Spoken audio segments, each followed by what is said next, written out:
Dimanche 10 novembre 2019, bonjour et merci pour votre fidélité au D12 de Pyramide FM. D'un côté, le bon classement du Togo au Doing Business, la privatisation de Togocom et l'installation de Dangote au Togo. De l'autre, le renforcement de la liste des candidats à la présidentielle, le malaise de Monseigneur Philippe Fanoko-Podro ou encore le vote de la loi portant participation au scrutin des Togolais de la diaspora. La diaspora, c'est l'étranger. Dans le monde, un nouveau vent d'insatisfaction est en train de souffler du Liban à Hong Kong, de Bolivie en Irak, du Chili en Guinée. Les populations réclament le paix, mais aussi la démocratie et la bonne gouvernance. Le 9 novembre 1989, il y a juste 30 ans, une partie des populations du monde attendait bien de la chute du mur de Berlin. Paix, prospérité partagée, démocratie et bonne gouvernance. Hier, le monde s'est souvenu des fracas provoqués par ce mur et les répliques vécues dans plusieurs pays comme au Togo. Le Togo se porte-t-il mieux qu'il y a 30 ans? Ces derniers jours, le pays semble continuer de chercher ses voies pour satisfaire au mieux les populations. Il y a eu l'amélioration du climat des affaires. Il y a la poursuite de la privatisation des sociétés d'État. Comment comprendre cette série? Les Français, les Marocains, les Indiens ou les Israéliens ne sont plus seuls. Bienvenue au Malgache. Togocom, c'est désormais 51% d'actionnariat de Madagascar. À cette allure, tout le pays ne risque pas d'être privatisé. À juste quelques mois seulement de l'organisation de la présidentielle, les candidats restent les seuls à pouvoir situer l'opinion. Cette semaine, le 9e candidat s'est déclaré. Les 9 aspirent à remplacer Fagna Singbe. Ce dernier et son parti finiront par dire le nom de leur candidat pour février ou mars prochain. En attendant, les sages de UNIR se mettent en ordre de bataille. Ils s'activent pour s'assurer une nouvelle victoire électorale. Pense-t-il comme Bawara, Achole ou encore Doucet que le champion de UNIR reste Fagna Singbe, alias Lionel Messi? Ou préfère-t-il inventer un Cristiano Ronaldo? Les sages restent des références en Afrique.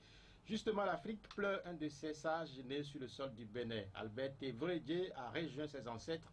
Les Béninois saluent unanimement la mémoire, je cite, d'un digne et valeureux fils du Bénin. L'ancien médiateur de la République est cité en exemple. Le Togo dispose-t-il aussi d'hommes et de femmes faisant relativement l'unanimité au nord comme au sud, au sein du pouvoir comme à l'opposition, chez les hommes comme chez les femmes? Ce dimanche, c'est l'ancien ministre Charles Kondi Agba de UNIR qui est notre invité. Il est délégué national au mouvement des sages UNIR. Dans 3 quarts d'heure, vos questions sont attendues au 96 50 34 37 et 70 43 09 70. Romaric Freitas est le technicien du jour. Monsieur le ministre, bonjour. Bonjour, cher ami Pierrot. Bonjour. Comment vous allez? Alhamdulillah, je rends grâce à Dieu. C'est comme ça que nous répondons. Tout d'abord, ce malaise dont a été victime un sage, puisque nous parlons des sages à l'entame de cette émission, Monseigneur Philippe Fanoko-Podro. Quelle a été votre réaction en apprenant cette nouvelle? Je lui souhaitais un propre rétablissement. On ne se réjouit jamais du malaise que peut avoir un sage, puisque vous-même, vous pouvez en être victime. Nous souhaitons seulement qu'il se concentre un peu plus sur son âge, sur sa santé.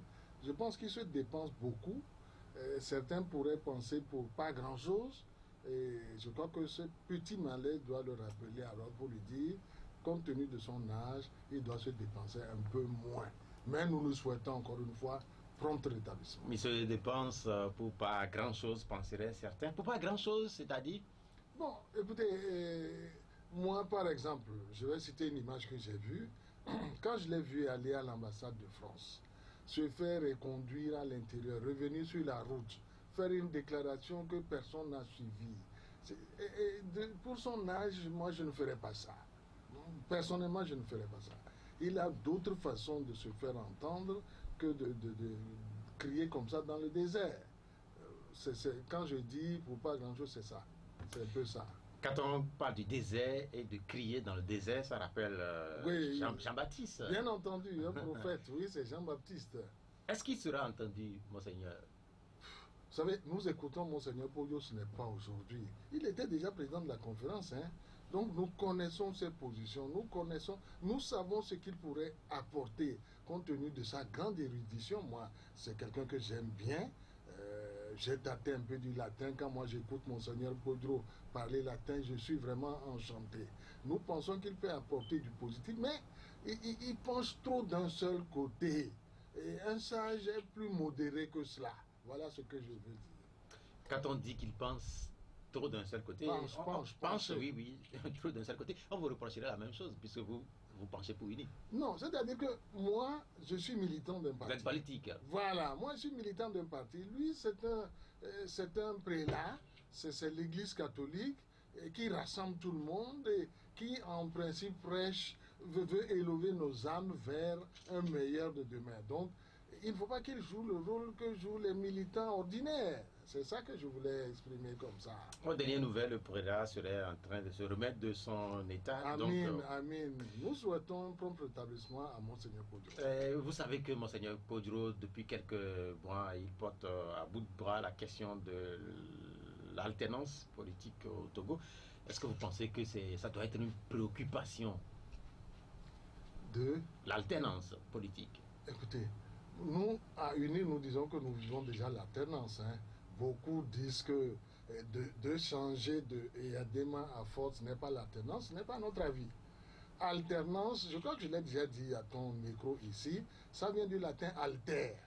Dès qu'il y a autre, il y a alternance.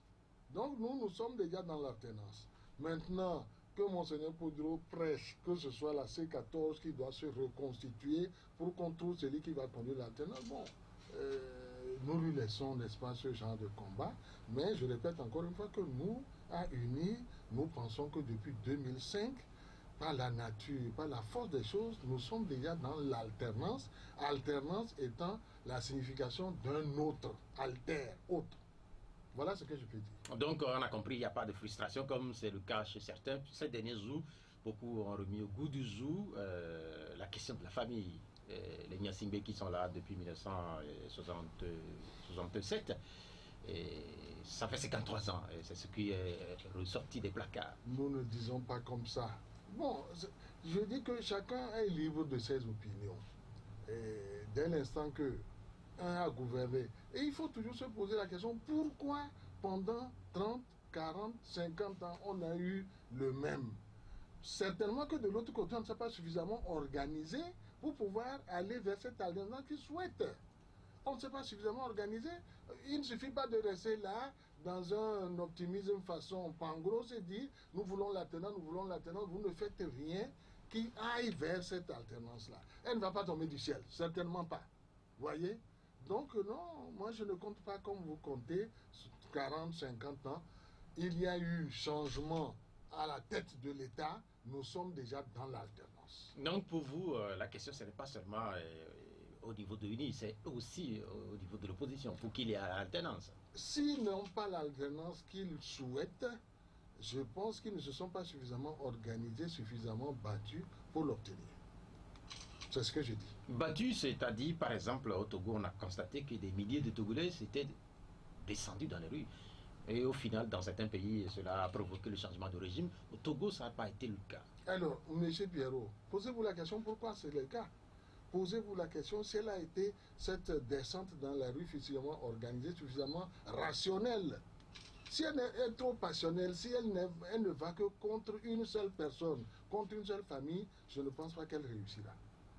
Mais si vous pensez certainement au Burkina Faso, vous pensez à une autre, si elle est suffisamment rationnelle, organisée, ou en Tunisie, on peut obtenir certainement un changement comme ça. Mais si ici, descendre dans la rue, c'est casser la maison d'autrui, c'est se venger, c'est exprimer une certaine revanche, mais la partie adverse ne va pas rester les bras croisés. Un proverbe bien de chez nous dit, lorsque la chèvre est morte, elle ne craint plus le couteau. Lorsque la chèvre est morte, elle ne craint plus le couteau. Alors quand si la marche doit s'exprimer contre un seul homme, une seule famille, sécréter du fiel contre une seule personne, ce genre d'alternance va forcément trouver en face d'elle une autre alternance. De la résistance alors. Voilà, bien entendu, c'est ce que j'ai dit. Nous allons parler des sages, puisqu'on parlera beaucoup des sages au cours de cette émission. À la bonne heure. Oui. Vous êtes un ancien ministre, je l'ai dit. Comment est-ce que d'habitude, un ancien ministre, comment est-ce qu'il vit? Ah, bon, écoutez. Comment est-ce qu'il s'occupe? Je l'ai dit, non seulement je l'ai dit, mais je l'ai écrit dans mon livre. Quand, le jour où vous entrez au gouvernement, pensez déjà qu'un jour vous en sortirez. Des ministres éternels, ça n'existe pas. Ça n'existe pas. puisque celui qui est élu et qui vous nomme ministre, lui-même n'est pas éternel. Donc vous ne pouvez pas penser que je suis arrivé, je suis bien arrivé, je m'assois et c'est éternel, c'est faux. Donc quand vous avez cette morale ancrée au corps, vous savez qu'un jour vous serez forcément ancien ministre. Ceci étant dit, moi dans mon cas particulier, vous savez que moi je viens du milieu universitaire, je suis vétérinaire et j'enseigne une matière qui me permet, ma foi, de continuer à vivre sur le plan scientifique. Alors donc, ancien ministre, oui, mais je continue à être relativement actif.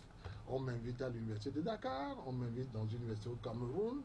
Ça suffit largement pour occuper le temps de l'ancien ministre que je suis. Vous êtes chanceux alors, puisque beaucoup d'anciens ministres n'ont pas la même chance. Certains, dans ce Togo, on les a vus tirer le diable à la queue. Bon, écoutez, moi, j'en connais, c'est certain, mais je dis, ça dépend d'où vous venez. Moi, j'étais déjà enseignant du supérieur à l'école vétérinaire de Dakar. C'est de la voix que le chef de l'État de l'époque, le président Yadema, pense à moi, me forme un peu, si je puis dire, puisqu'il me fait d'abord nommer ambassadeur à Dakar. Pour me tester, un peu plus loin, je suis ambassadeur à Paris. Lorsqu'il a estimé que l'instrument était bon, il m'a appelé au gouvernement et lui, ma foi, j'ai fait mes preuves à la santé, à l'éducation nationale, à l'enseignement supérieur. Vous savez bien que l'un de mes titres de gloire que j'aimais citer, c'est lorsque j'étais ministre de l'enseignement supérieur que nous avons lancé l'université de Kara. Ma foi, aujourd'hui, c'est un grand succès. Alors donc, compte tenu de tout ceci, non, je suis un ancien ministre, je suis tout à fait d'accord avec vous, mais j'ai des activités connexes qui, ma foi, me permettent encore de vivre. Ça, c'est votre cas, mais est-ce qu'on peut parler là aussi de particularités au niveau du Togo, puisque beaucoup de gens parlent du Togo comme un pays particulier?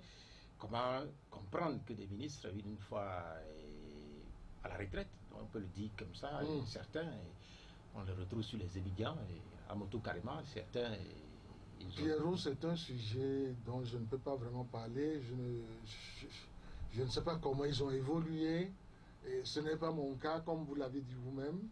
Je ne souhaite pas que... Est-ce qu'on ne peut pas créer, par exemple, je ne sais pas si c'est un fonds ou bien créer une sorte de structure qui leur permettrait de... Non, je ne sais pas. Est-ce que ça existe ailleurs? Avant de faire une proposition de ce genre, il faut voir. Moi, je vois en France ou aux États-Unis, les gens viennent à la politique avec déjà un certain background. Lorsque vous sortez, vous n'êtes pas vraiment à la rue. Mais si vous avez mis tous vos œufs dans le même panier en arrivant au gouvernement, oui, je peux penser que vous allez avoir des surprises. Mais créer un fonds, écoutez, les poussiers vont demander la même chose. Les militaires vont demander la même chose. Si les anciens ministres doivent pouvoir bénéficier d'un fonds pour les soutenir dans leur retraite, pourquoi pas les autres? Vous voyez que quand vous mettez le doigt dans cet engrenage, vous n'en sortez pas. Je ne crois pas. Je ne crois pas que ce soit une solution rationnelle, ça. Je parle d'anciens ministres. Parlons donc un peu de votre livre que vous avez écrit à propos des ministres. Et ce livre-là, je ne l'ai pas lu, moi, particulièrement. Je vais vous l'offrir, ce sera un plaisir pour moi. Au sortir de cette émission, je vais vous dédicacer un qu'on vous portera. Ministre avec Yadema, justement, comment est-ce qu'on devient ministre au Togo? Ah, écoutez, je l'ai dit justement dedans. Et du temps de Yadema, je me rappelle très bien, non, vous n'avez pas un mérite particulier, hein. Ça dépend des circonstances, ça dépend de votre lieu de naissance. Oui, c'est vrai, parce que pour former un gouvernement, c'est ce qu'il disait, c'est très compliqué. Nous sommes une petite nation, 56 000 km², 44 ethnies, 6 régions, parce que le Grand Lomé fait la 6e région. Lorsque vous voulez constituer un gouvernement, il faut contenter tout le monde. Vous voyez que c'est difficile. Dans un gouvernement de 25 à 30 membres, il faut que les 6 régions s'y reconnaissent. Il faut que les 39 préfectures s'y reconnaissent. Il faut que les 44 ethnies puissent dire, ah, tel est dans le gouvernement, donc ça va, je suis satisfait. C'est ça la complication. C'est ça la complication. Former un gouvernement, disait Yadema, c'est très compliqué. Bon, donc parfois, c'est votre stature, hein.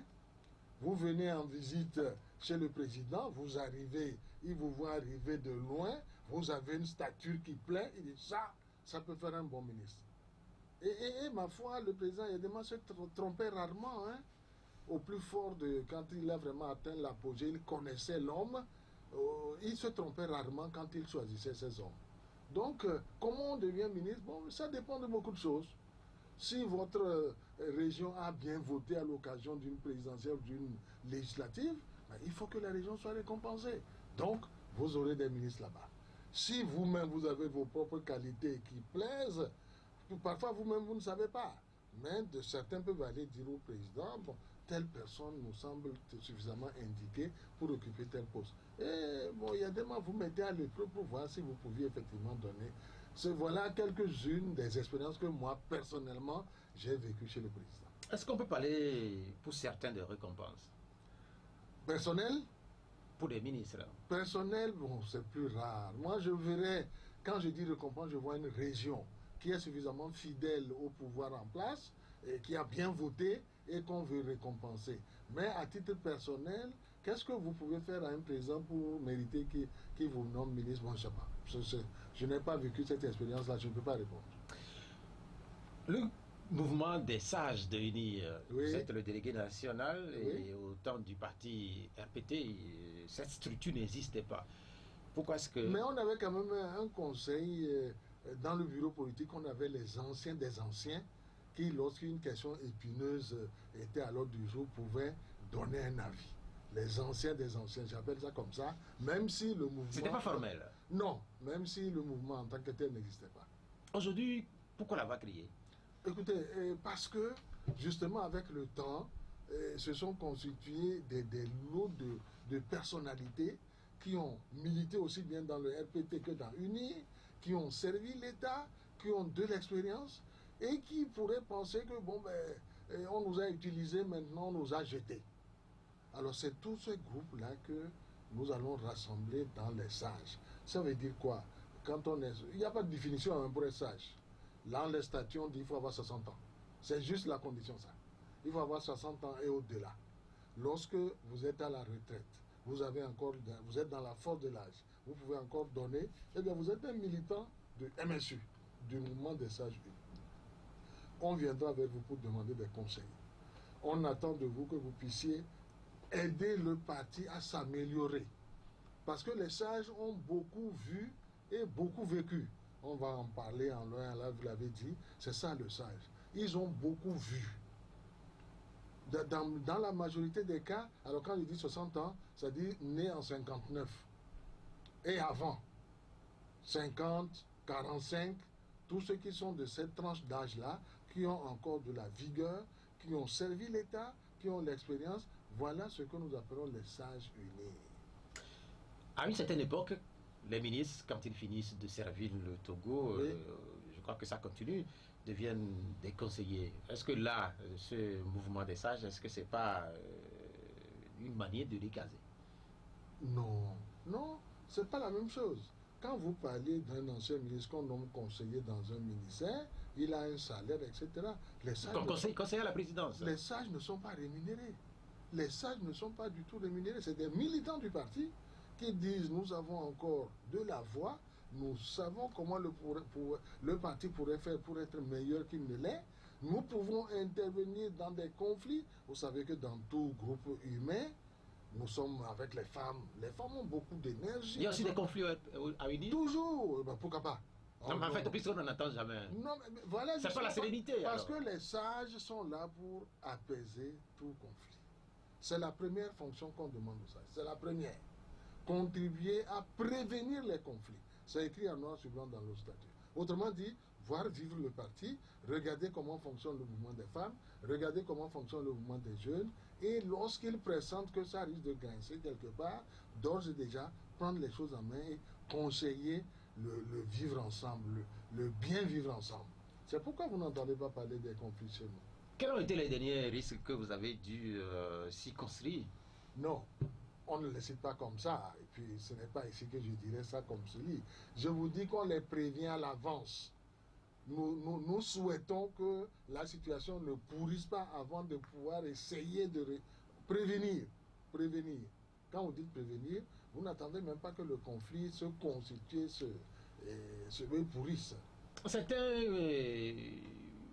vous assimilent au RPT. Certains disent qu'en réalité, à UNI, il y a ces anciens, ces sages. Oui. qui en réalité sont des nostalgiques d'un certain passé, qui revendiquent encore l'héritage du RPT, et qu'en réalité, c'est le RPT qui vit à travers ces sages-là. Est-ce que c'est vrai? Non. Pour la simple raison que c'est celui qui a créé le parti uni, le président Faure, qui a lui aussi mis en place le mouvement MSU. Je vous répondrai comme ça. Il est arrivé un jour, nous l'avons fait à Blita, nous avons dissous le RPT, c'est vrai. Et le même jour, nous avons créé UNIR. Que tous ceux qui étaient dans RPT aient pensé que les idéaux que prône UNIR leur conviennent et se soient inscrits dans le nouveau parti, pourquoi pas? Mais on ne peut pas dire que le MSU, ce sont les anciens du RPT, c'est faux. Il est certain qu'ils ont certainement dû militer dans le RPT, compte tenu de leur âge. Mais ce n'est pas les nostalgiques du RPT qui sont, ce sont des militants de UNIR qui constituent le troisième mouvement de notre parti, après le mouvement des femmes et des jeunes, le mouvement des sages. Pour vous, le RPT, il est mort, enterré définitivement? Mais bien entendu, nous l'avons dissous, j'en connais la date, j'étais le jour sous la grande tente où nous avons décrété la dissolution du parti RPT. Mais quand vos contradicteurs continuent par vous appeler RPT uni, qu'est-ce que ça vous fait? Nous les laissons faire, ça ne nous fait rien du tout. Nous les laissons faire. Nous les laissons faire. Moi j'ai été militant du RPT à l'époque, c'est sûr. J'ai été ministre du président Yadema. Et puis, quand nous avons dissous, le parti UNIR nous a convenu, nous sommes des militants du parti UNIR, qu'on dise que c'est RPT UNIR ou UNIR RPT, bon, on laisse l'adversaire s'amuser à ces jeux de mots là, ça ne nous fait rien du tout. Au détour d'un échange quelque part dans un marché ou dans un service, il m'a été rapporté que certains continuent et pas avoir de la nostalgie, pas forcément pour le RPT, mais pour le général Yadema, puisque c'était lui qui symbolisait au mieux le RPT. Est-ce que c'est un commentaire ou quelque chose que vous avez déjà entendu vous Non, aussi? mais si vous l'avez entendu, je crois que vous pouvez en parler le mieux, mais moi j'assimile ça un peu à ce que toutes les vieilles personnes disent, le bon vieux temps. Le bon vieux temps, forcément. Quand vous voyez les jeunes se mouvoir, quand vous voyez comment évolue le monde nouveau, vous avez vous soufflez, vous soupirez, vous dites ah, le bon vieux temps. Alors quand vous dites le bon vieux temps, forcément, c'est le temps de Yadema. Moi, c'est comme ça que je dis ça. Mais nous n'allons pas ressusciter Yadema, ce n'est pas possible. Il a fait son temps, il a fait beaucoup pour ce pays, et il faut apprendre à vivre sans Yadema. Non, je crois que ces nostalgiques-là, en fait, c'est l'expression le bon vieux temps. Alors, quand c'était nous, quand on était avec Yadema, on avait fait ci, on avait fait ça. C'est à ça qu'il faut assimiler ce genre d'attitude. Il y a cette anecdote aussi qu'on raconte, je ne sais pas si vous l'avez entendu aussi, que certains dans ce Togo continuent pas à croire qu'il y a des morts en réalité, il a été chez quelque part. Oh non, ça c'est du spiritisme ça. Ah, ça c'est aller chez le Bokono pour que les morts et les fantômes vous parlent. Non. Ça c'est, dans une radio sérieuse comme la vôtre, vous ne pouvez pas donner corps à ça. Non. Et il y a des morts, nous ne l'avons pas vu mort, mais nous avons fait ses funérailles. Nous savons où il est enterré. De temps en temps, nous allons prier sur sa tombe. Il est bel et bien mort et enterré. Et nous souhaitons qu'il ait pu voir la face du Créateur. Nous sommes en train de servir un peu les nostalgiques, puisque face à la conjoncture économique actuelle, il y a certains aussi qui se rappellent ces marches de soutien et suivi de ces déclarations des populations et aussi de ces partages de fonds sous les arbres au niveau de Lomé 2. Ça n'est pas propre au Togo. Prenez l'Empire romain. Il y a une formule que nous avons gardée, au tempora, au mores. Autre temps, autre mœurs. Autre temps, autre mœurs. Et Yadema avait une façon de gouverner. C'était une autre époque. C'était le parti unique. Aujourd'hui, nous sommes à une autre époque. Donc, il y a une autre façon de gouverner. Il y a d'autres mœurs. Au tempora, au mores. Pourquoi pour certains, le fils n'est pas arrivé à faire oublier totalement le père? Bon, ça c'est pour certains. Ce n'est pas pour nous tous. Ce n'est pas pour nous tous. Vous avez bien dit pour certains. Mais il faut leur laisser cette nostalgie-là qui continue à cultiver. Mais ce n'est pas pour nous tous. Ce n'est pas pour nous tous. Et le fils a une autre façon. Ce que je dis d'ailleurs ne vient pas d'Agba Kondi Charles. Quand il est arrivé, des questions comme ça ont pu lui être posées. Il avait répondu de façon péremptoire. Lui, c'est lui, moi, c'est moi. Vous vous rappelez de ça, oui ou non? Mais justement. Ah, voilà.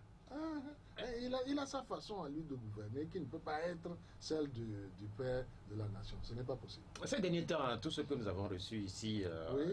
ont passé le temps à critiquer son action, puisque depuis bientôt 15 ans, c'est Faure Gnassingbé qui dirige le Togo. Vous, personnellement, vous venez de son parti politique.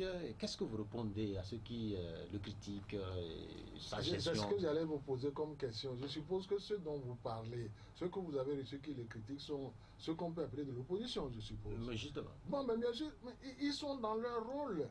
Ils sont dans leur rôle. Même en étant à l'opposition, on peut parfois reconnaître si les choses vont bien. Ils n'ont donc reconnu aucune action positive. Généralement, c'est... Non, il faut savoir faire la part des choses. Oui, il y a ceci qui marche bien, il y a ceci qui marche moins bien, c'est comme ça qu'il faut... Mais dire que tout est noir de ce côté et nous disons tout est blanc, c'est pas comme ça. Non.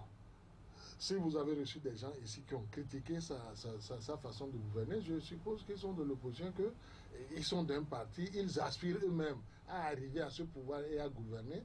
Et c'est de bonne guerre qu'ils puissent critiquer vertement ce que nous faisons actuellement. Vous, personnellement, oui. sur le plan politique, sur le plan économique, qu'est-ce qui vous reste là, 15 ans, ça finit bientôt. Qu'est-ce qu'on peut présenter à ceux qui critiquent le pouvoir actuel comme des réussites sur le plan politique, sur le plan économique? Écoutez, si nous avons réussi à nous faire réunir une fois, deux fois, voilà des signes prouvant que le peuple va dans le sens que nous souhaitons. Si on sort des élections locales, c'est-à-dire qu'on est vraiment descendu au niveau du peuple des communes, et que sur les 117 communes du Togo, UNIR a pu gagner 97 communes, mais ça veut dire que le peuple qui est dans les communes adhère à la politique du président Faure. Je ne trouve pas d'autres exemples plus probants pour vous, monsieur Pierrot. 117 communes mises à compétition. Et UNIR gagne 97 communes. J'en connais les chiffres précis. Dans le nord, là-bas, dans les savanes, 16 communes, UNIR gagne les 16. Vous descendez dans la région de la Kara, 22 communes, UNIR gagne les 22 communes. Mais est-ce que c'est pas aussi curieux que ça, que dans un régime démocratique, qu'un seul parti puisse gagner toutes les communes? Est-ce que c'est pas une curiosité? Vous êtes dans la démocratie, monsieur. C'est-à-dire qu'on dit celui qui gagne le plus de conseillers municipaux gagne la mairie. C'est ce que ça veut dire. Je suis d'accord. Mais dans chacune de ces communes, l'opposition a gagné des conseillers municipaux. C'est ça qu'on appelle la démocratie. Seulement UNIR en a plus que l'opposition. C'est ce que je dis. C'est-à-dire que vous êtes majoritaire dans toute la savane. Non, la Savine, la Kara, la centrale, même dans les plateaux. Même dans les plateaux. Il y avait 32 communes en jeu. UNIR a gagné 31 communes sur 32. C'était pour répondre à votre question, monsieur. Que le peuple, le vrai peuple, celui-là qui est dans les communes, adhère à la politique de l'UNIR. C'est ça aussi qu'on ne comprend pas, parce qu'il n'y a pas très longtemps, je ne sais pas si ce n'est pas le vrai peuple qui était dans les rues, à Sokodé, à Bafilo, à Mango, à Lomé, au sein de la diaspora, qui contestait le régime. Moi, je vous réponds, Pierrot. Et quand on dit notre peuple veut notre peuple, je dis non, ça c'est votre peuple à vous. UNIR aussi à son peuple. Et les locales ont permis à UNIR de montrer que le vrai peuple, le plus grand peuple, c'est le nôtre. Même si je ne le conteste pas. Et ceux qui étaient dans la rue, ils avaient des réclamations. Oui, je veux bien, mais notre peuple à nous, le peuple d'UNIR, c'est le peuple majoritaire.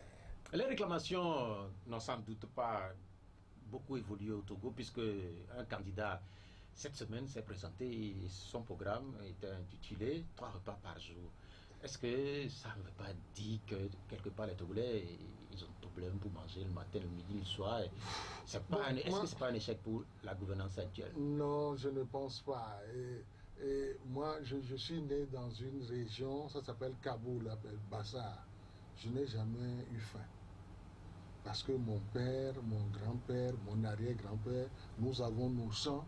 Moi, j'ai été à l'école, je n'ai jamais eu faim à l'école. Dans votre vie alors? Oui, mais attendez que je vous parle. Nous avons, le Togo est encore plus de la moitié des terres sont encore incultes.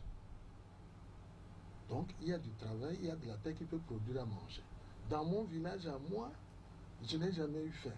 Qu'on dise que le programme d'un parti politique, de tout un candidat, c'est seulement 3... Non, mais en fait, c'est le titre du programme. 3 repas par jour. 3 repas, c'est juste ce qu'il va nous donner. Non, ce n'est pas seulement ça. C'est le titre du programme. Sans doute que le programme, non, il est non, dans les détails. Je répondrai à ce candidat-là, l'homme ne vit pas seulement de pain. Il faut se soigner, il faut s'éduquer, il faut se distraire. Tout ça fait partie de la vie. Si lui, ce n'est que les 3 repas qui nous arrivent, on va aller à la compétition, on verra bien combien de gens il va drainer derrière lui. Mais il se raconte que la majorité des Togolais, cette majorité-là, a des difficultés pour avoir ces 3 repas par jour. Vous savez, Pierrot, je ne sais pas si c'est votre cas. On dit ça, moi je ne sais pas.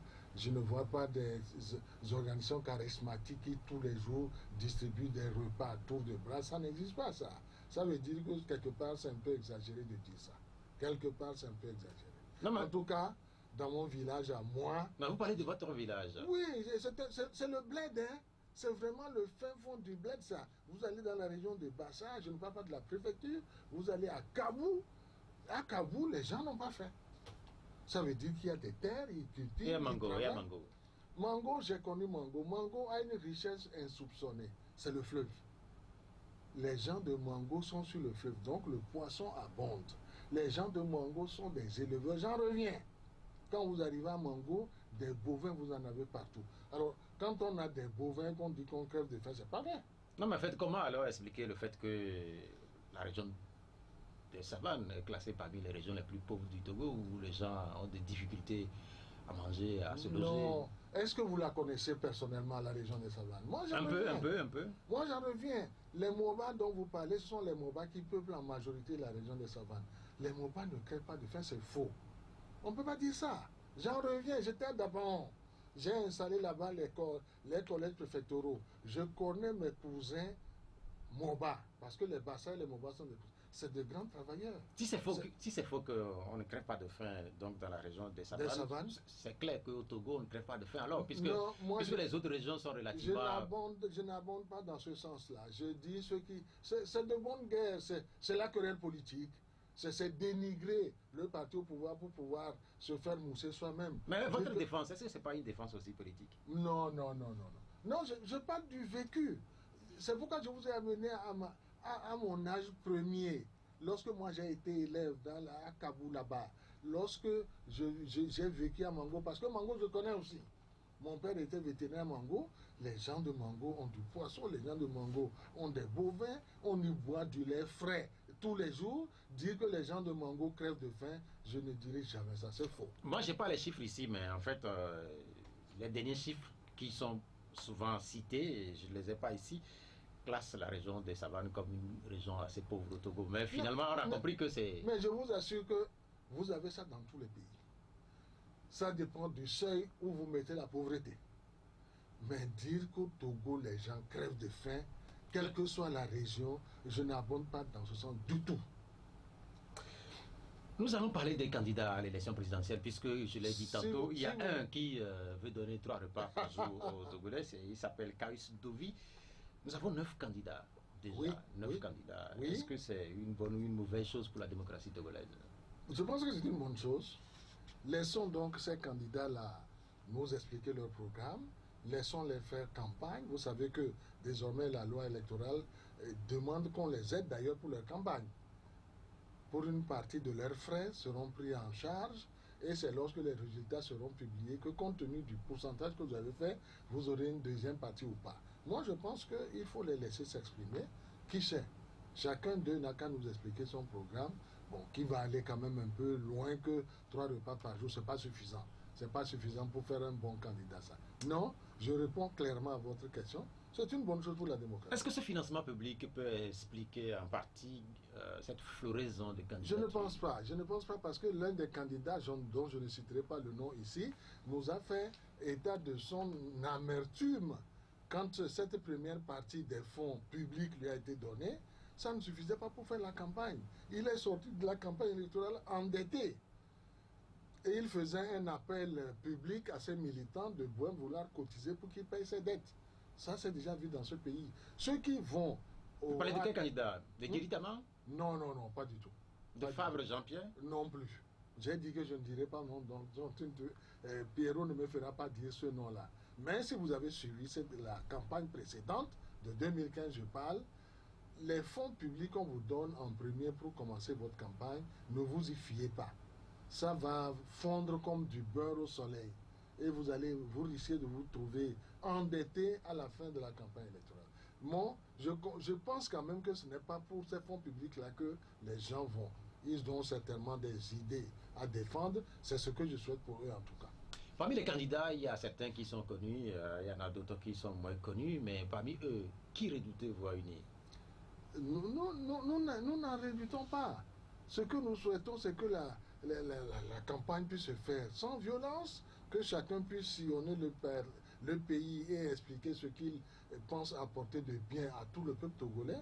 Et puis, ma foi, le peuple choisira. Nous ne craignons aucun des candidats. Pas Jean-Pierre Favre. Nous ne craignons aucun candidat. Aucun. Aucun. En fait, il se pose une question, puisque vous ne craignez pas. Nous allons y aller, oui. Je ne sais pas si, je ne sais pas si finalement c'est vous-même qui serez candidat pour affronter les Mécodio. Ça ne se fait pas comme ça. Quand le moment sera venu, le parti uni va faire une convention et nous allons investir un candidat. Donc non, je ne peux pas dire comme ça, ce sera moi, Charles Kondiagba ou pas. La convention du parti uni désignera celui que nous souhaitons pour qu'il conduise la bataille électorale pour nous. Mais est-ce que c'est quelque chose qui peut vous tenter?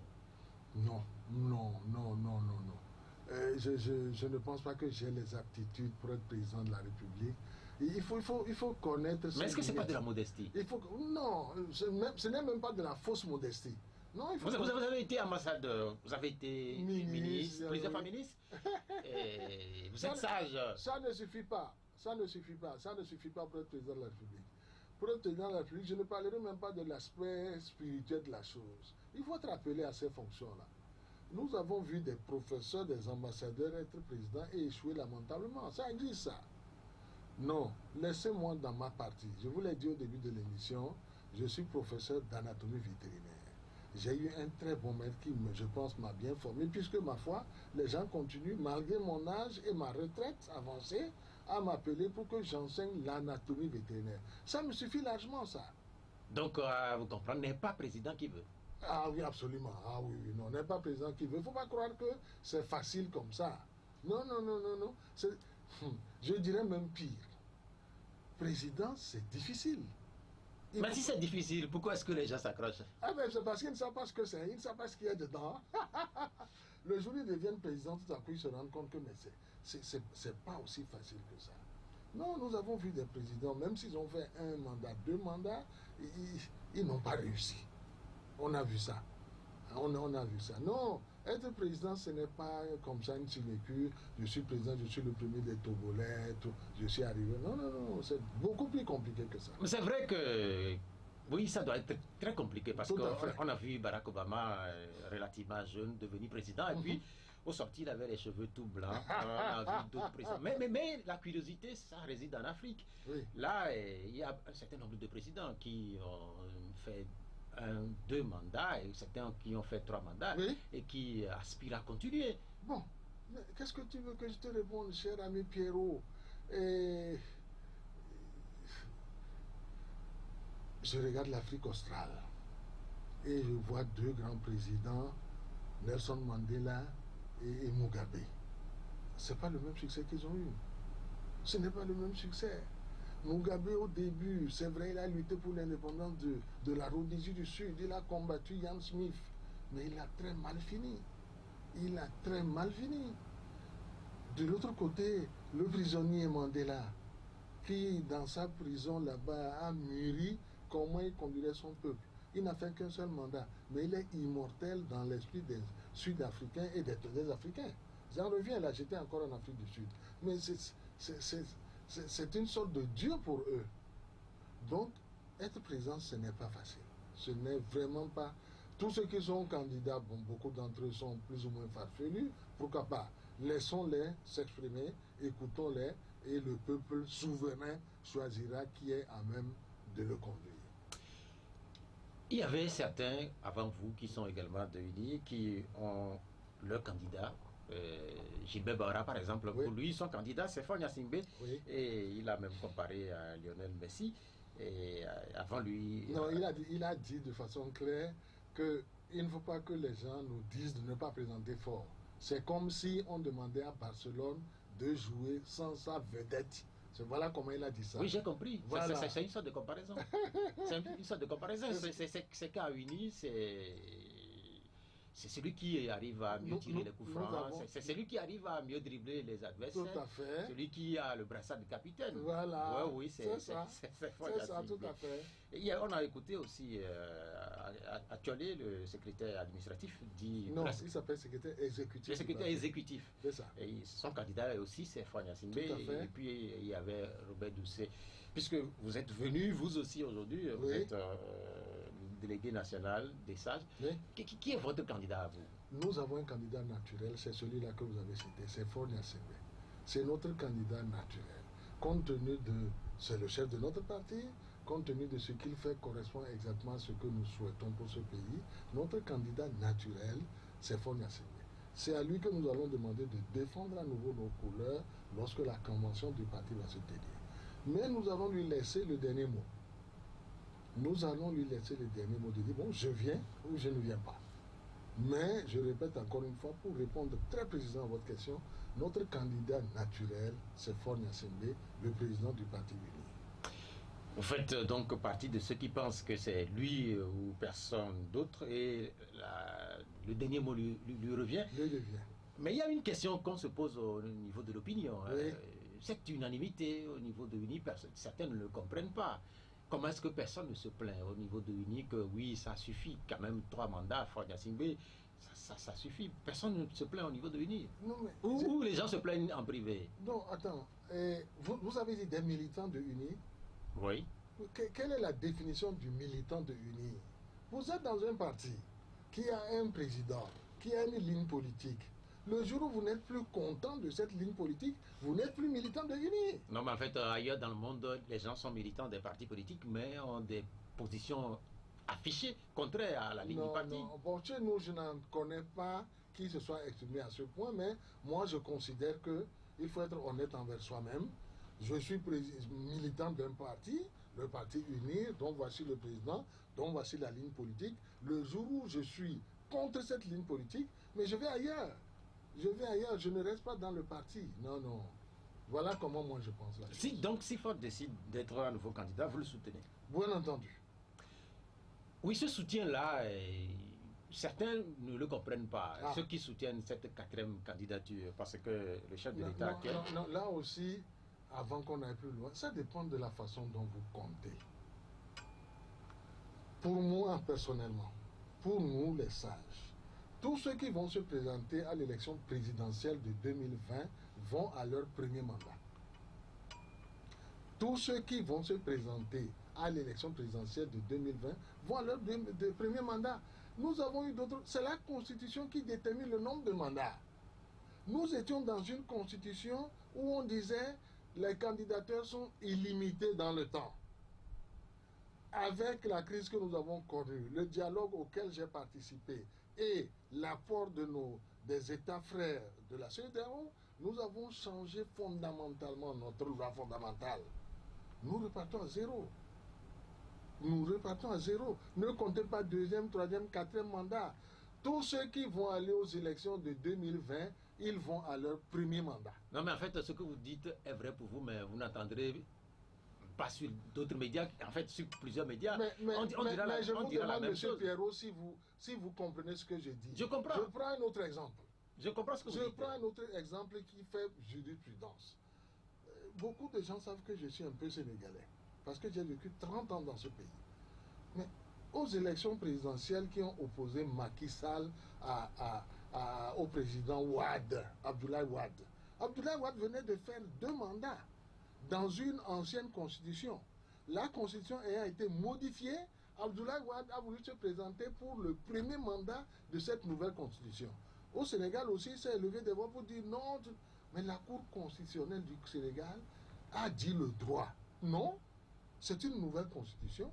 Wade a bel et bien le droit de se présenter pour un premier mandat de cette nouvelle constitution. On est d'accord avec vous. Il a été à cette compétition et Macky Sall s'est organisé pour le battre. On est d'accord avec vous, mais vous ne pouvez pas nous empêcher, nous aussi, de compter la présence de Faure Gnassingbé à la tête de ce pays depuis 2005.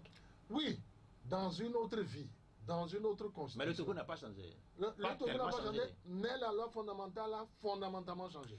Ok, nous venons de passer 45 minutes avec Ah bon? 45 minutes aussi déjà. vite que ça? Oui, 45 Bien. minutes. Oui. Et les auditeurs vont devoir entrer en jeu pour vous poser des questions. Pourquoi pas? Moi j'ai déjà une question qui est... Je vais prendre mon casque en ce cas. En attendant d'avoir la question des auditeurs en ligne, il y a une question de Komla Jonas Siliadin.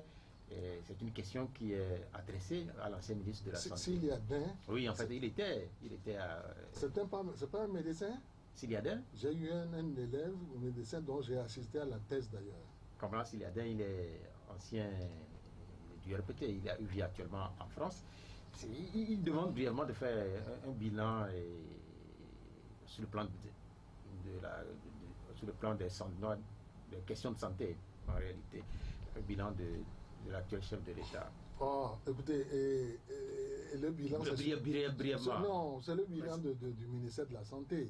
Comme j'ai été, un regard sur les questions de santé. Comme j'ai été 3 fois ministre de la Santé, je peux parler. Écoutez, les grandes endémies, nous avons lutté contre les grandes endémies. Je vais citer un seul exemple. Nous avons eu ici une crise de la fièvre jaune. J'étais ministre de la Santé, nous sommes partis à Genève et avec l'aide de la communauté internationale, nous avons combattu efficacement la fièvre jaune. Je parle de 2007. Nous avons pu, avec un fonds important de l'OMS, vacciner toute la population du Togo. Mais M. Pierrot, sachez que lorsque vous avez reçu une injection contre la fièvre jaune, vous êtes immunisé pour toute votre vie. Ça c'est un résultat qui compte, ça. Un deuxième. Vous connaissez le ver de Guinée? Ça s'appelle la dracunculose, qui parfois nous permet malheureusement d'infester les marigots, les mares, les barrages. Le Togo a lutté efficacement contre le ver de Guinée. Aujourd'hui, le Togo est indemne de ver de Guinée. Le sida, c'est plus connu. Dans les années 90-95, le taux de prévalence du sida était très élevé chez nous, jusqu'à 8% de la population.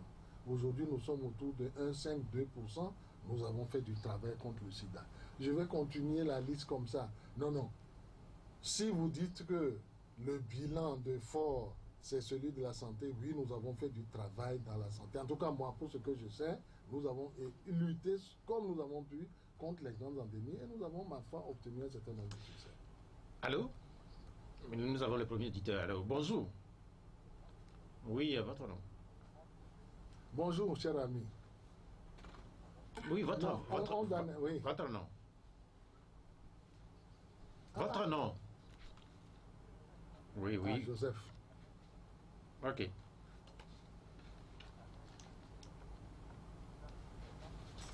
Oui. Oui.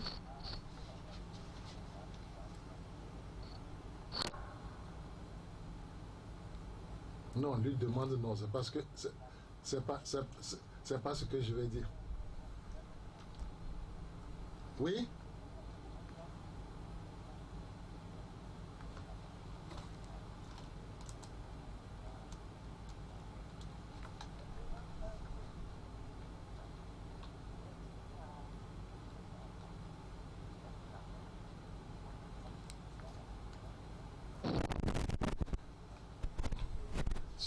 Non, je réponds à votre question, cher ami. Ce n'est pas une question de fair play. La lutte politique, ce n'est pas ça. Sachez que tous ceux qui ont créé des partis politiques ont d'abord eu comme idée, je crée un parti politique pour acquérir le pouvoir et pour conserver le pouvoir. C'est la définition d'un parti politique, ça. Si vous créez un parti politique pour attendre que votre adversaire fasse fair play, juste se retire pour que vous vous installiez, non, ne créez pas de parti politique dans ce cas-là.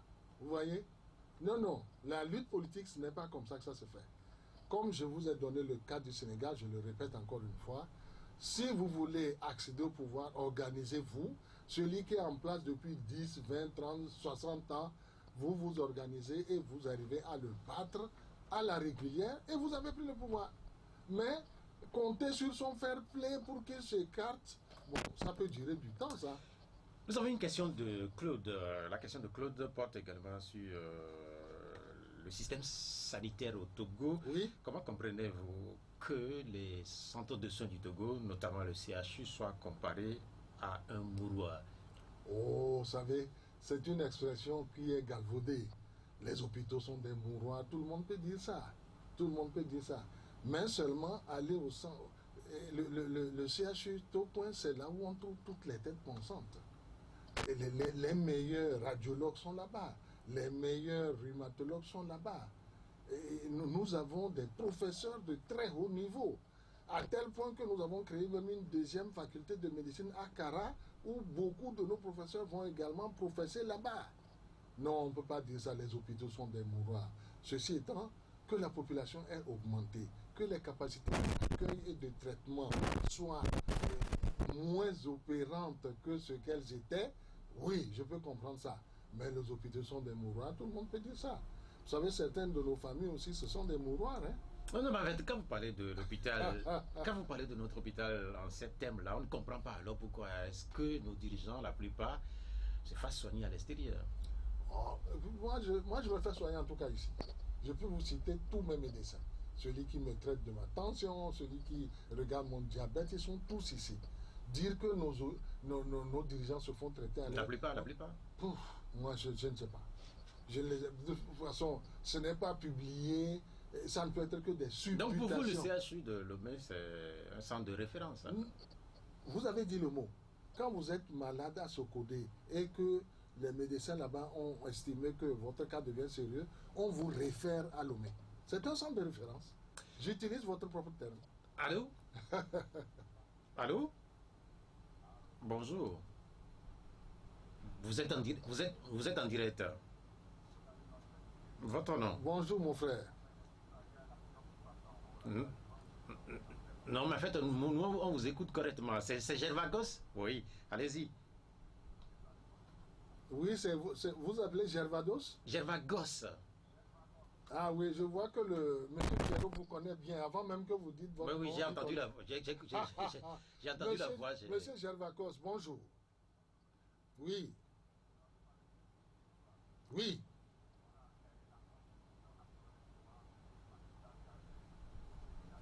Non, non, Wad.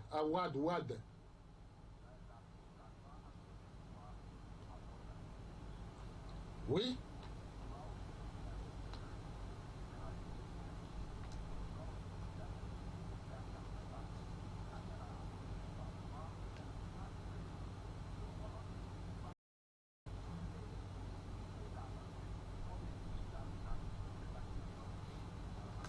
Bien, merci, Gervagos. Non, vous savez, je pense que lorsque le moment sera venu, que les honorables députés invitent le président à venir s'exprimer à la nation, ils le feront. Vous savez, actuellement, nous avons une Assemblée nationale où l'opposition, ma foi, est minoritaire. Mais nous avons eu des Assemblées nationales où des candidats à la présidence étaient là. Ils n'ont jamais appelé le chef de l'État à venir s'exprimer. Est-ce que c'est un appel qui doit être fait au chef de l'État? Il faut voir ce que dit la Constitution.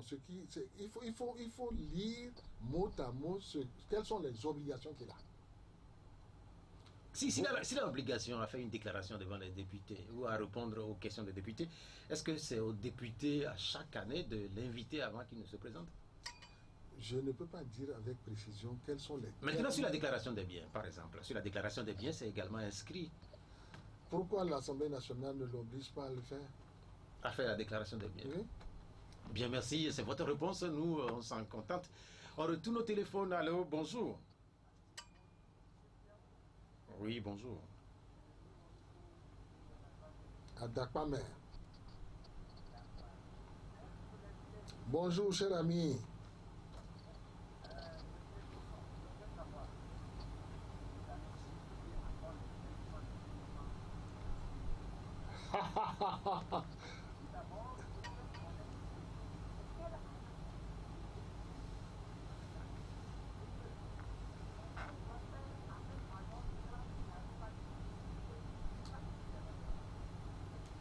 Bien, bien, on a compris. Merci, cher ami, de nous avoir appelé depuis Adakwame.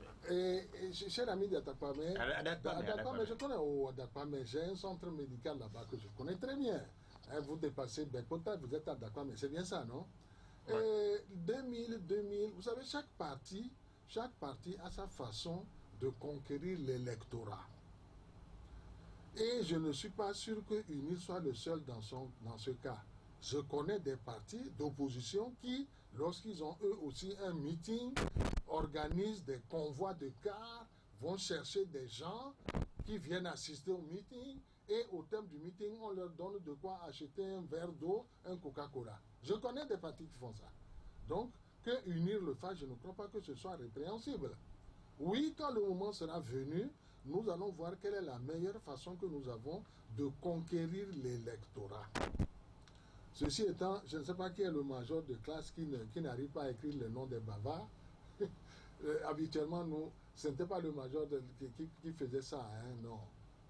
Je ne sais pas de qui vous parlez. On a sans doute qu'il parle des chefs de l'État, sans doute. Non, nous n'avons pas des bavards dont il faut écrire les noms. Il faudrait que sa question soit plus précise et je lui répondrai. Je repréciserai peut-être la question de Mionouko de cette façon-là. Depuis quelque temps, la presse a révélé un certain nombre de scandales, notamment financiers au Togo, mais force est de constater que le chef de l'État ou la justice du Togo n'intervient pas assez pour mettre la lumière sur ces scandales. Il y a des commissions qui sont chargées de ça. Le chef de l'État n'a pas à directement indexer tel ou tel. Il y a des commissions de lutte contre le blanchiment, des commissions de lutte contre les détournements qui doivent faire le travail. Ce sont ces commissions que vous devez indexer et non pas le chef de l'État. Je ne pense pas. C'est sous sa gouvernance. Ça l'entache, ça. Non. Ça ne l'entache pas? Je ne pense pas. Si ça ne l'entache pas, pourquoi est-ce que les auditeurs poseraient la question? Bon, écoutez, moi je leur laisse le libre choix de poser la question, parce que je réponds encore une fois, des commissions ont été créées par décret, dont le travail est de faire ce genre d'enquête, qu'elles fassent leur travail. Mais qu'on n'indexe pas le chef de l'État directement, non. Troisième auditeur, allô? Allô? Oui, bonjour. Votre... Oui, Pélé, allez-y. Bonjour, cher ami.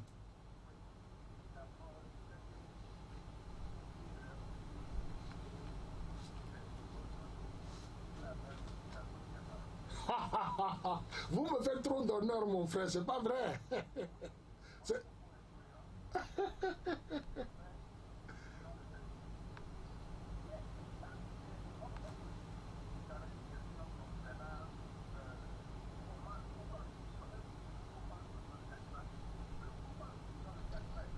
Oui.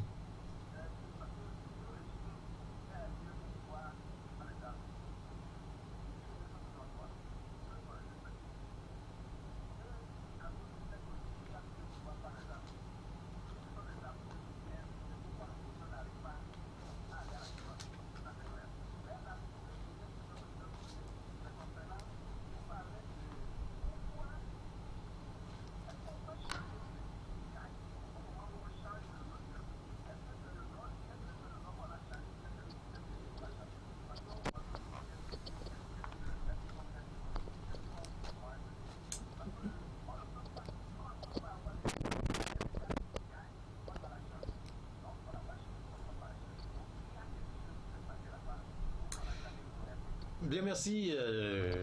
Notre invité va répondre. L'auditeur me semble d'ailleurs être un militant de UNIR, parce que tout ce qu'il dit là convient, mais dire que le pouvoir en place se maintient par les armes, non.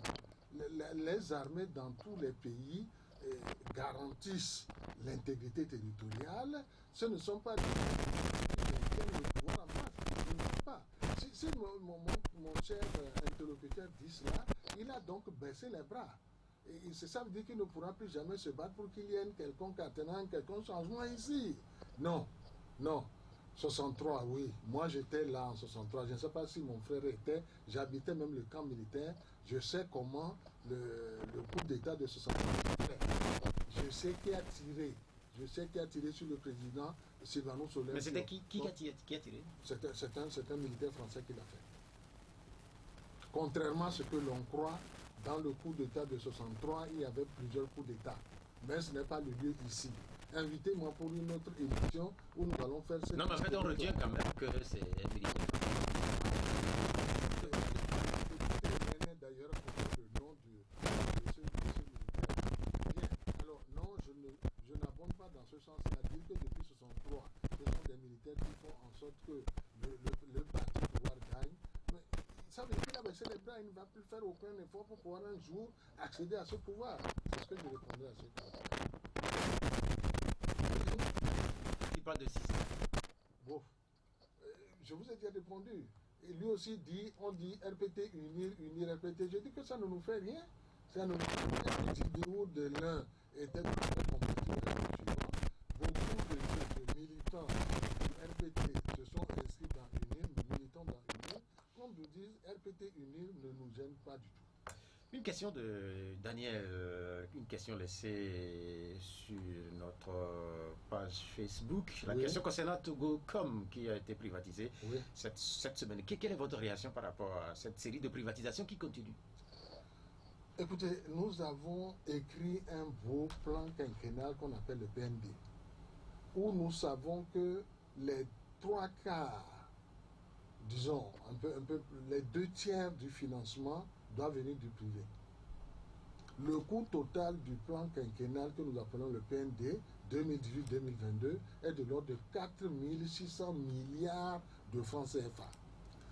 La partie publique, le budget de l'État sur les 5 ans va apporter 1600 milliards. Mais 3 000 milliards doivent venir du privé. Il faut bien donc que nous allions chercher des privés. Je trouve tout à fait naturel que les voyages du président, les ouvertures à gauche ou à droite pour apporter de l'argent frais et réaliser le programme, mais c'est tout à fait naturel. C'est tout à fait naturel. Toute une société qui ne souffre pas comme Togocel ou Togocom qui n'est pas en souffrance. Non. Togocel est dans Togocom. Oui, c'est ce que je dis. Oui. Est-ce que la structure est en souffrance? Pour pouvoir la privatiser, il faudrait que cette structure-là soit une structure en difficulté. Je ne sais pas ce que vous en pensez, vous, mais si tout un ministère a réfléchi à la question, a fait une ouverture de capital et que des gens se sont inscrits, moi je ne vois pas pourquoi vous allez contester que... Mais en fait, est-ce que le ministère ne peut pas se tromper? Oh, à ce point-là, tout un ministère, avec le Premier ministre, avec le chef de l'État à qui tout est rendu compte, qu'il soit trompé? Non, moi je ne crois pas qu'il soit trompé. Est-ce que c'est pas aussi curieux que ce soit des margages qui prennent la société? Est-ce que l'argent a une couleur? Est-ce que l'argent a une couleur? Que ce soit des Haïtiens ou des Malgaches, nous avons ouvert le capital et celui qui a apporté le financement, mais on lui accorde les parts qu'il faut. Et celui-là a pris un nom aussi qui paraît un peu curieux pour les Togolais, Agou Holding. Agou qui fait référence à une localité du sud du Togo. Agou Holding. Écoutez, moi je ne peux pas aller jusque dans ce... Il y a une question qui est celle de Isaac Maoué Ngdio. Le chef de l'État du Togo avait dit que pour que la démocratie progresse en Afrique, il faut nécessairement limiter le mandat à 2 ou à 3. Pourtant, il est en train de vouloir faire un 4e mandat. Est-ce que ce n'est pas une contradiction? J'ai déjà répondu à la question. J'ai répondu à la question, j'ai dit, tous ceux qui vont à la concurrence en 2020 vont pour un premier mandat. Les autres mandats ne comptent plus. La loi fondamentale a fondamentalement changé. Tous ceux qui s'alignent pour commencer la course pour 2020, on dira premier mandat. Pas 4e ou 5e ou 6e. J'ai répondu à la question. Il y a une question qui est laissée par Bertrand Douty, il est de Dabaon. Non, dès que vous dites Douty, c'est mon cousin. Il m'a dit que, contrairement à ce que vous aviez annoncé au cours de l'émission, qu'il y a beaucoup de faim dans sa région là-bas à Dabaon. Mais voilà la question qu'il est en train de poser. Est-ce que la sagesse se décrète ou c'est une émanation de la vie? Ah, ça c'est une question philosophique. C'est ce que je lui ai dit. Quand on dit sage, en tout cas, pour nous, la définition, lorsque vous avez atteint 60 ans ou au-delà, nous pouvons vous compter comme militant sage. Mais le sage, c'est quelqu'un dont le comportement montre qu'il est sage.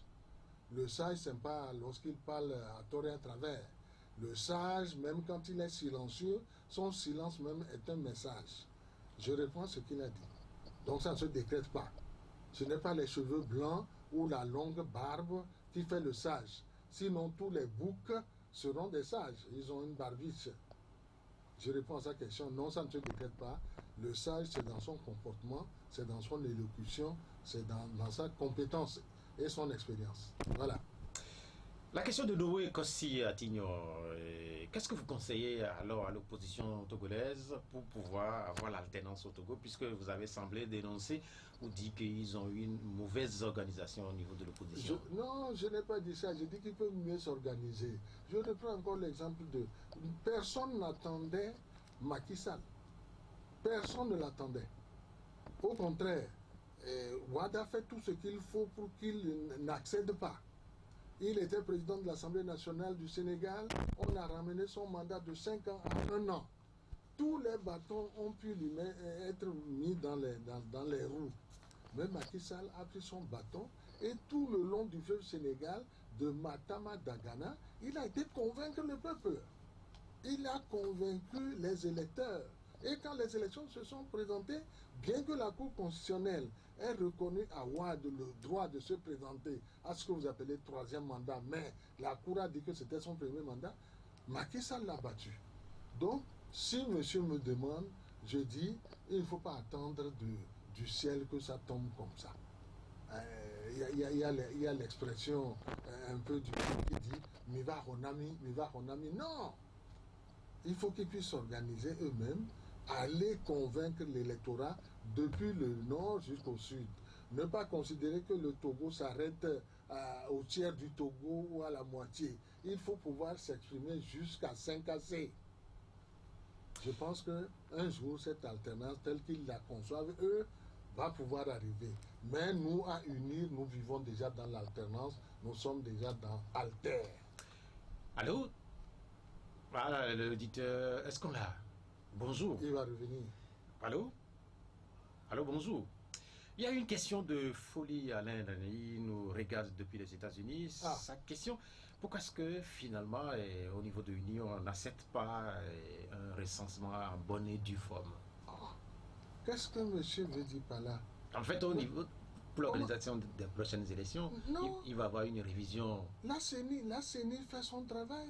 La CENI, sans doute, a annoncé... En 2018, nous avons fait... La CEDEA nous a demandé, non pas une révision, mais de revoir le fichier totalement. Donc nous avons fait un recensement électoral nouveau, complet. Que l'opposition a boycotté, ça c'était son droit. C'est ce qu'il a décidé. Mais quand nous sommes arrivés au local, l'opposition est venue en masse pour s'inscrire. Et récemment, lui qui est aux États-Unis, s'il n'a pas changé de nationalité,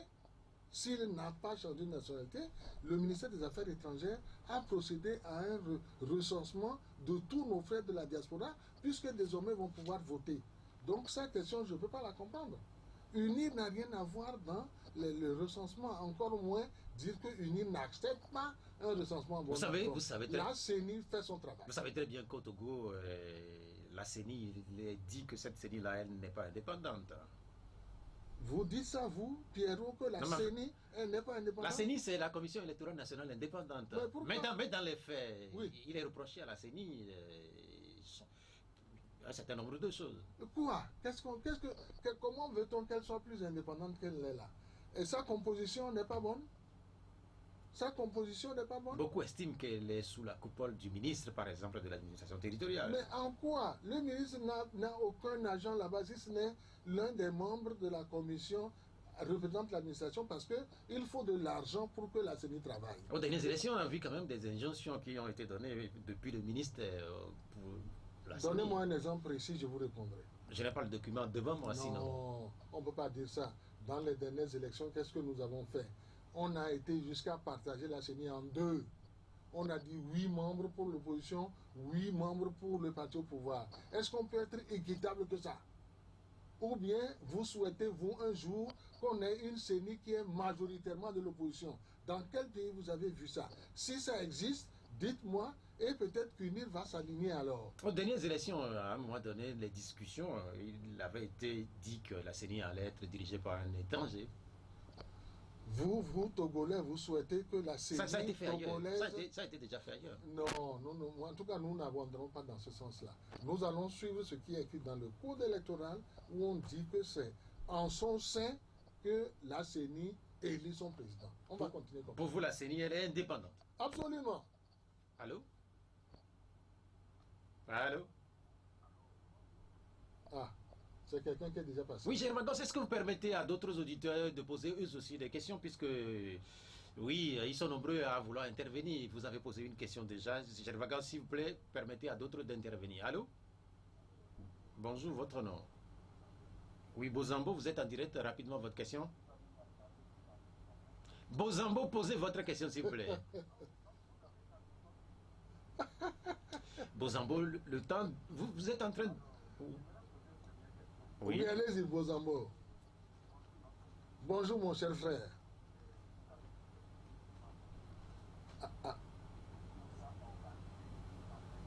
Oui? Ah bon?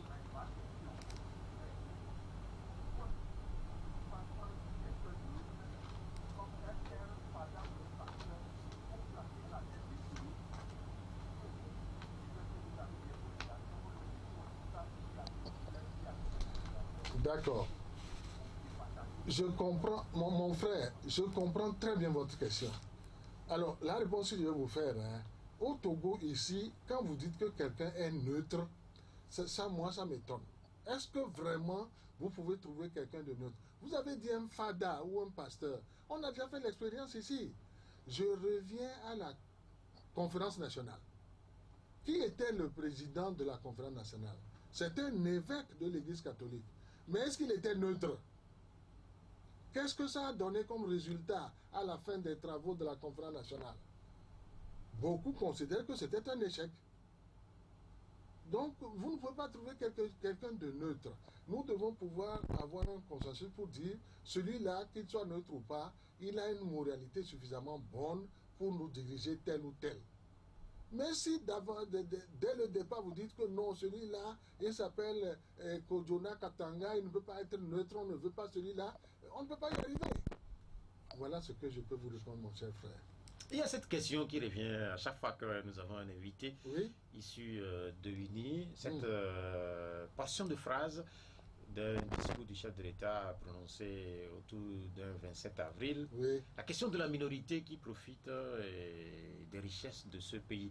Est-ce que vous avez un commentaire à faire là-dessus? La question est de Atavi Miel depuis Avedi. Bon, écoutez, moi, comment voulez-vous que je commente les paroles d'un président de la République? Je ne vais pas le faire. Si le président de la République a dit cela, il sait quelle frange de la population il visait pour qu'il y ait un changement de comportement. Je suppose que c'est ce qu'il a voulu susciter en prononçant cette phrase-là. Mais me demander à moi de critiquer ou bien de commenter cela, non, je ne le ferai pas. Au niveau de l'opposition vers l'organisation de la prochaine élection présidentielle, un certain nombre de partis politiques demandent de nouvelles discussions pour revoir le cadre électoral justement, pour qu'au sortir de ces élections, il y ait moins de contestations, moins de difficultés pour le pays. Est-ce que c'est une demande que vous comprenez? Moi, je dis que nous ne pouvons pas être au Togo dans un éternel dialogue. On ne peut pas. Parce que j'ai participé au dialogue le tout dernier, au cours duquel nous étions assistés par les États voisins de la CEDEAO, où la CEDEAO nous a délégué 2 présidents pour venir nous assister. On ne peut pas continuer les dialogues tout le temps. Quant au cadre électoral, il n'est pas issu des derniers dialogues. D'autres crises nous ont permis d'écrire le cadre électoral actuel. Mais, ma foi, il n'est pas parfait, c'est vrai, mais il nous a quand même permis de faire des présidentielles, des législatives, où toutes les parties ont participé. Non, nous ne pouvons pas être dans un dialogue permanent. Non. Un autre auditeur. Allô? Allô? Bonjour. Oui, Joshua de Zangira. Joshua. Bonjour, Joshua.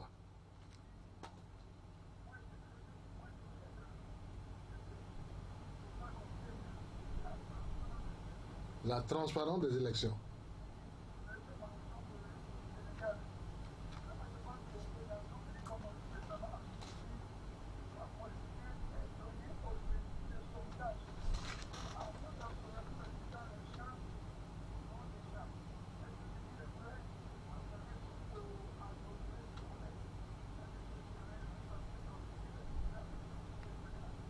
Oui, oui, nous sommes prêts. Mon frère Joshua de Zanguera, nous sommes prêts. Pourquoi je le dis? Notre code électoral dit que dans tous les bureaux de vote, chaque candidat a son représentant. Chaque candidat a son représentant. Le décompte des voix est public. C'est pourquoi d'ailleurs nous arrêtons les élections à 16 heures. Avant, on faisait le décompte à 18h, 19h, dans l'obscurité, avec des torches et des lampes. On a pu dire qu'on trichait. Désormais, le dernier votant à 16 heures, on ferme le bureau de vote, on ferme les urnes et on dépouille en plein jour devant tout le monde. Le décompte est public. Vous pouvez aller assister. Et lorsque le décompte a été fini, on consigne ce décompte sur un papier qu'on appelle le procès verbal. Et chaque candidat, par son représentant, s'en va avec un exemplaire. Comment peut-on être plus transparent que ça? Sur la question, par exemple, oui. des procès-verbaux, il y a certains partis qui se sont plaints. Oui. Donc, les représentants n'ont pas pu recevoir ces fameux procès-verbaux signés. Ah, ce n'est pas ça. Ce n'est pas ça que nous avons entendu. On nous a dit, nous avons des procès-verbaux qui sont différents de vôtres. On va vous les montrer. Et nous ne les avons jamais vus. C'est plutôt ça. Aux dernières élections, on a vu des procès-verbaux pré-signés ou signés avant même la fermeture des bureaux de vote. Sur les réseaux sociaux, certains exemplaires ont été partagés. Vous savez ce que moi, je ne suis pas réseaux sociaux. Je m'en méfie. Et je vous conseille de le faire aussi. On peut faire tout ce qu'on veut. On peut montrer, un réseau social, c'est quelque part qu'on manipule. On peut vous fabriquer. Vous croyez à ça, vous? Alors, où sont les représentants des partis? Chaque parti a son représentant. Que disent les représentants? Justement, les partis politiques, certains se plaignent que leurs représentants ont été chassés des bureaux de vote. Ça aussi. Vraiment, c'est la dictature alors pour vous. Comment on peut chasser un représentant? Alors, avec tous les observateurs que nous avons, on chasse un représentant d'un parti, d'un bureau de vote et on ne l'a pas su, ça? Quand vous parlez de dictature, vous savez, nous avons une question, la question de David. Allez-y. Oui, cette question concerne spécifiquement la situation de la ville de Kara. Vous savez très bien que il est difficile pour les partis de l'opposition de mener leur activité dans cette ville-là. En tant que sage, que dites-vous de cette situation? Je connais la ville de Kara et je ne connais pas cette situation où vous dites que les partis politiques... Bon, non, mais attendez. Est-ce que vous accepterez que moi je dise que dans Baie, UNI ne peut pas faire ses activités politiques dans Baie? Non, mais on a des exemples de partis politiques qui ont eu des difficultés à faire des activités à Kara. Non, il faut qu'ils exigent et expriment et aient le droit de pouvoir faire les activités politiques partout dans le Togo. Il faut. Mais Kara ne doit pas être une exception. Non, Kara ne doit pas l'être. Je ne pense pas que Kara le soit. Moi, j'en reviens.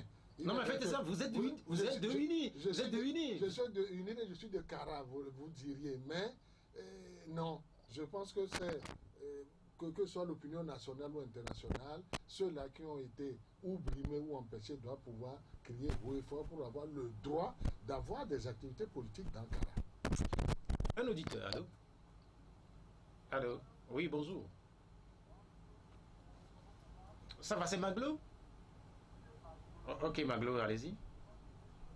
Bonjour, mon frère Maglo. Oh, ça me fait plaisir.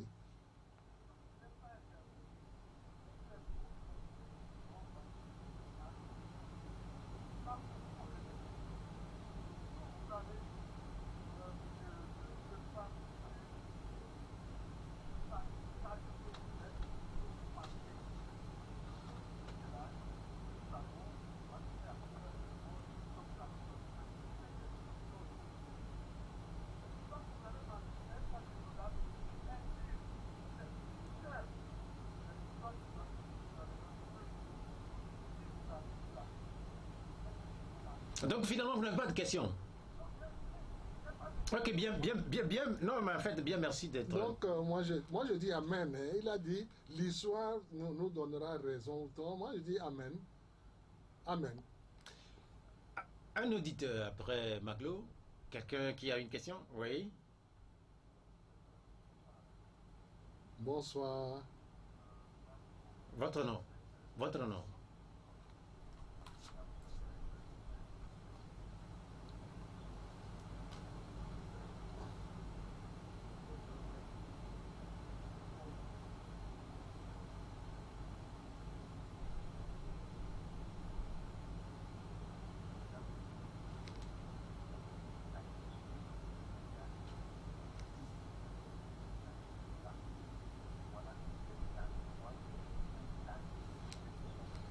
Vous êtes en train de perdre du temps, s'il vous plaît.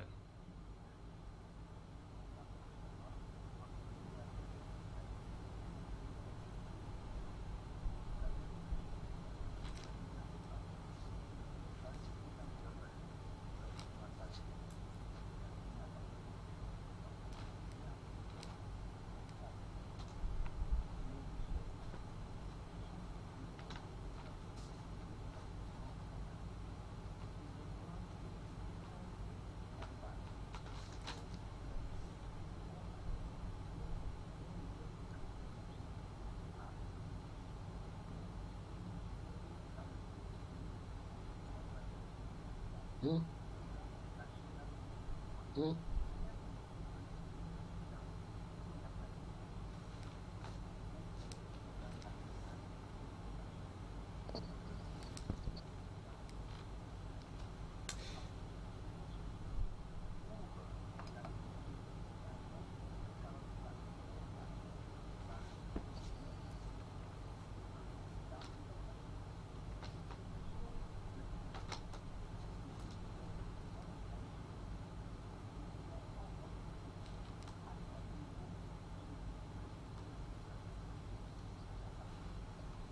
Bien, merci Commis pour les deux questions. Je crois que Commis, c'est le tout dernier auditeur.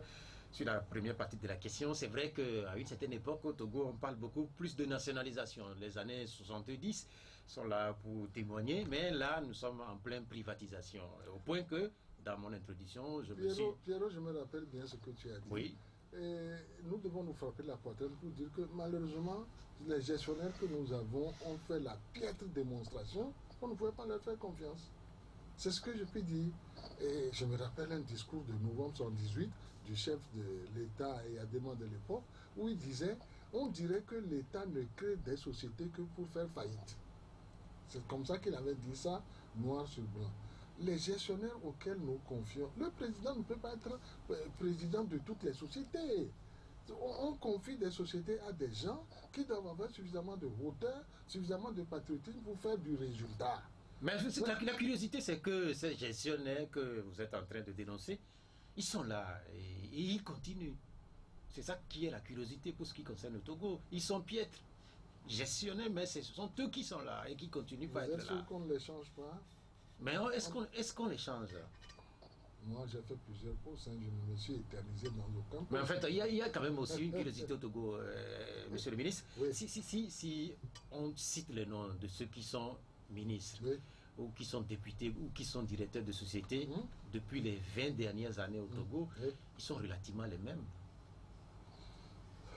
Non, on ne peut pas dire ça. Ils sont relativement les mêmes, monsieur le ministre. Si ce ne sont pas eux, ce sont leurs fils. Hein. Oh non, non, non, non, non. Ah bon? Il y a des sociétés où le père donne la gestion à son fils. Non, mais en fait, si ce n'est pas dans la même société, c'est dans la même structure. Oh non. Il ne faut pas simplifier autant et baisser les bras. Non.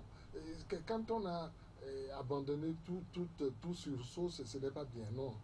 Quelle était la deuxième partie de la question de... Il parle de doing business. C'est doing business qui n'impacte pas autant les populations à la base. Oui, mais je lui répondrai que doing business, c'est montrer l'attractivité de notre pays. Nous souhaitons que le privé vienne de plus en plus investir dans notre pays. Mais sur quelle base ce privé vient? C'est sur le doing business. Lorsque vous avez des Chinois milliardaires, lorsque vous avez des gens de Hong Kong milliardaires qui veulent investir, c'est sur le doing business qu'ils se basent pour dire, ah, tel pays est attractif, je vais y investir mon argent. Donc, ce n'est pas quelque chose qui va du jour au lendemain impacter le panier de la ménagère comme ça. Ça demande du temps. Il faut que les investisseurs soient venus, qu'ils aient créé des emplois et que ces emplois eux-mêmes génèrent, puisque nous sommes dans des sociétés africaines. Lorsque un seul va avoir un emploi, mais ça va rejaillir sur les 10, 20 personnes de sa famille. Mais ce n'est pas automatique, ce n'est pas de la magie. Il y a une question de Abdel. La question parle football, je ne sais pas si vous êtes football. Dans mon jeune âge, oui. La question parle de Claude Leroy. La question parle de Claude Leroy qui est toujours le sélectionneur de l'équipe nationale du Togo. Oui. Mais il semble que le sélectionneur du Togo a de très bonnes relations avec le chef de l'État. Et malheureusement, l'équipe nationale de football du Togo n'a pas de très bons résultats. Pourquoi continuer pas à garder cet entraîneur français? Je pense que ce n'est qu'une question de temps. Ça, c'est la gestion du président de la Fédération de football. On veut mettre le président de la République à toutes les sauces. Non, mais en fait, pourquoi voudriez-vous qu'un président de la République aille gérer la fédération de football alors qu'il y a un président de la fédération qui fait le choix des entraîneurs? Non. Non, je pense que les résultats ne sont pas ce que nous souhaitons et moralement, l'entraîneur lui-même est tenu parce que je pense qu'il l'a dit ailleurs, si je n'arrive pas à faire ci, je fais ça. Mais c'est justement ce que les gens ne comprennent pas. S'ils n'arrivaient pas à qualifier l'équipe nationale de football du Togo... Ce n'est qu'une question de temps. Je pense qu'il va céder le tablier bientôt. Moi, c'est ce que vous êtes pour son départ alors? C'est ce que je... Absolument. Ok. Absolument. Il y a une question de... La question, c'est un auditeur qui l'a laissé. Oui. Best Boy, monsieur le ministre. Pensez-vous que le président actuel soit le seul capable de diriger le Togo? Oh, je ne dirais pas ça. Tous les Togolais sont capables. Mais il y en a qui sont plus capables que d'autres. Tous les Togolais sont capables.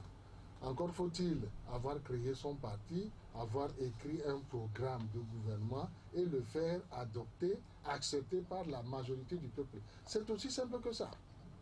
Un programme de gouvernement, une vision pour le pays que vous faites partager au peuple. Et on va aux élections. Celui qui gagne le plus de voix, c'est celui-là qu'on appellera président de la République. Nous sommes en période préélectorale, oui. Et cette période préélectorale qui est relativement agitée par des réclamations des partis politiques, notamment en ce qui concerne le cadre électoral. Il y a que le PNP, le parti que vous connaissez sans doute, oui. qui dit que bientôt ce parti-là va faire descendre encore des Togolais dans les rues. Est-ce que c'est une situation que vous craignez ou pas? Non, nous ne le souhaitons pas. Nous ne souhaitons pas ça. Nous avons suffisamment goûté la période trouble pour ne plus le souhaiter. Nous souhaitons que la campagne électorale, les élections elles-mêmes se déroulent, ma foi, dans un apaisement. Dans un apaisement. Mais si un parti défie le pouvoir public, si un parti veut semer des troubles, je pense que ce parti trouvera sur son chemin les forces de l'ordre qui sont chargées de maintenir l'ordre. C'est ce que je peux dire. Je ne peux pas dire que je ne le souhaite pas du tout. Ce n'est pas la philosophie que nous avons adoptée. Mais si eux, leur moyen de lutte, leur campagne, c'est de semer des troubles, mais ils trouveront ceux qui sont chargés de maintenir l'ordre sur la chaîne. Nous allons finir cette émission dans un instant. Le temps de vous donner la parole pour commenter la disparition d'Albert Thévoïdré. C'est l'ancien médiateur de la République du Bénin. Albert Thévoïdré est un grand c'est un Africain dont il a fait des choses qui nous plaisent. Il a joué un très grand rôle dans la conférence nationale du Bénin, qui, lorsqu'on remonte un peu l'histoire, a été la seule vraiment souveraine. Les autres ne l'étaient pas. Albert Thévoïdré va manquer beaucoup, non seulement aux Béninois, mais aux Africains. J'ai entendu cette anecdote qui était formidable. Albert Thévoïdré est allé jusqu'à intervenir même dans l'hymne national du Cameroun. Oui, Amadou Ahidjo avait fait écrire un hymne national où lui-même parlait de la barbarie et de la sauvagerie des Camerounais. Albert Thévoïdré, qui est un fin lettré, lui a dit, mais que des gens puissent dire que c'est sauvage. On peut comprendre ça. Mais toi, Africain, toi-même, tu ne peux pas écrire dans ton hymne national que le temps de la barbarie et de la sauvagerie est fini. Et c'est comme ça que les Camerounais ont changé leur hymne national. C'est pour vous montrer jusqu'à quelle hauteur ce monsieur était, où la qualité, l'homme noir était son souci premier. C'est un grand monsieur. Bien, merci d'être venu commenter l'actualité nationale avec nous. Charles Kondi Agba, ancien ministre et délégué national du mouvement des sages. Pour Uli, cette émission elle s'achève, elle sera rediffusée tout à l'heure à partir de 19h. Romaric Freitas, merci d'être resté à la technique. Je suis Pierrot Atiego, le prochain rendez-vous, c'est dimanche. Au revoir.